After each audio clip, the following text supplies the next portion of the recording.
Eritrosit merupakan salah satu jenis sel darah yang fungsi utamanya untuk transportasi O2 dan CO2.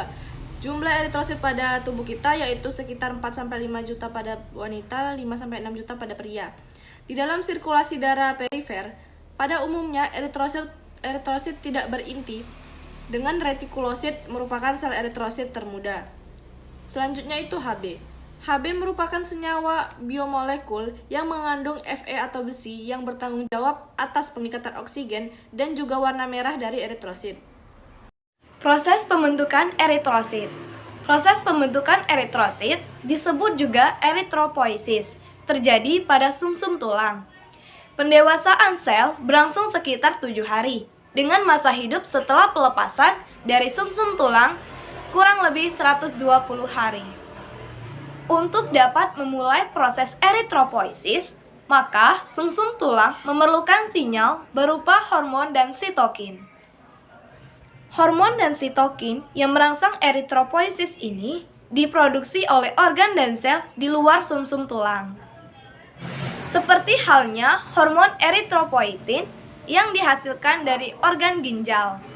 Glukokortikoid dihasilkan oleh kelenjar adrenal yang berbeda di atas ginjal.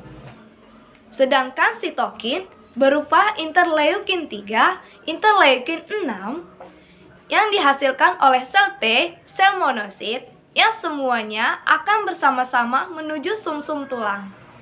Dan selanjutnya terikat pada reseptor sel progenitor eritroid di sumsum tulang.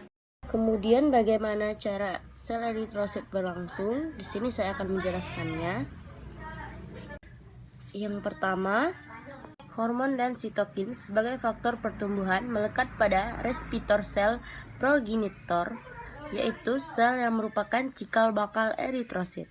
Kemudian akan terjadi aktivasi sinyal-sinyal untuk proliferasi sel progenitor. Kemudian, tahap pembelahan sel dimulai dari adanya proses proliferasi dengan tahapan fase G1, sintesis, G2, dan mitosis. Selanjutnya, membelah menjadi 2 anak sel yang sama. Satu di antaranya melanjutkan tahap maturasi sebelum menjadi eritrosit matur. Dimulai dari pronormoblast, basofilik normoblast, ortokromik normoblast, polikromatoflik normoblast, retikulosit, dan akhirnya menjadi eritrosit. Seiring dengan berjalannya waktu, eritrosit yang sudah tua akan dihancurkan oleh sistem retikulundotelial, yaitu seperti hati, limfa, dan sumsum tulang. Protein yang dihasilkan akan dipecah menjadi asam amino yang nantinya akan dipergunakan kembali. Sedangkan heme dari hemoglobin akan dipecah menjadi Fe dan biliverdin yang nantinya diekskresikan melalui saluran empedu sebagai bilirubin. Adapun beberapa penyakit yang menyangkut atau berkaitan dengan sel darah merah atau eritrosit, yaitu anemia, kemudian ada polistemia, gangguan pada bentuk atau ukuran dari eritrosit.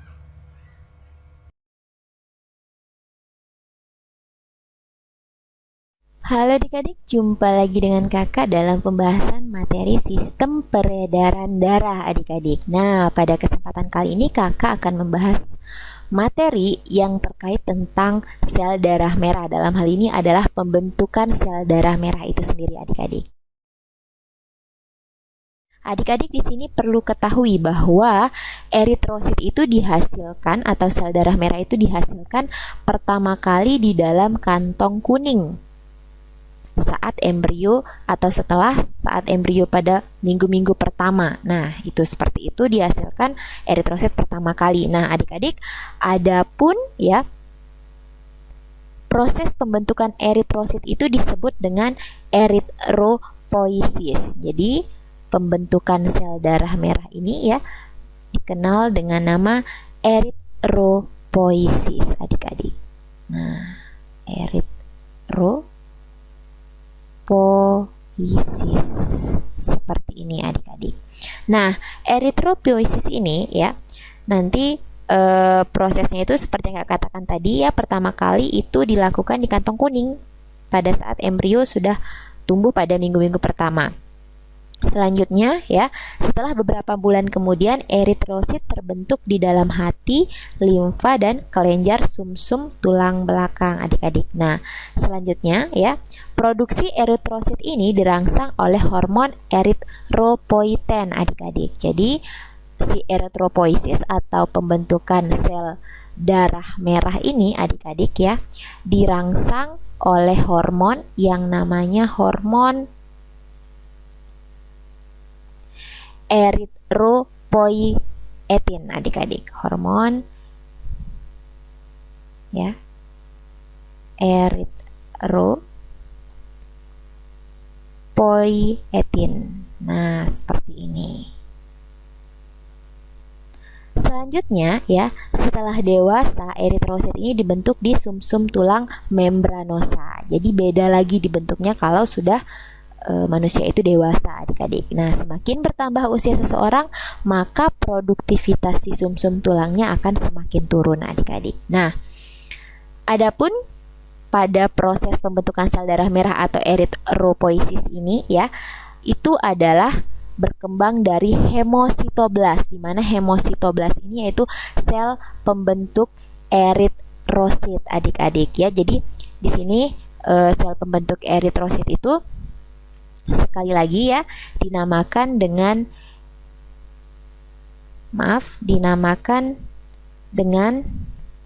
hemositoblas adik-adik.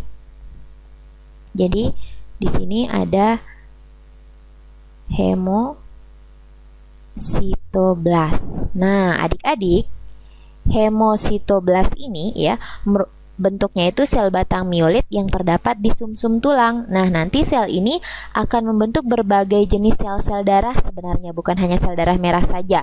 Jadi dia ini akan membentuk 3 ya. Seperti kita ketahui sel darah kita itu ada 3 adik-adik. Ada nanti yang akan membentuk leukosit adik-adik. Di sini ada yang membentuk leukosit atau sel darah putih ya. Kemudian ada nanti yang akan berkembang menjadi megakariosit adik-adik. Di sini megakariosit. Nah, nanti si megakariosit ini dapat berkembang menjadi trombosit atau keping darah adik-adik.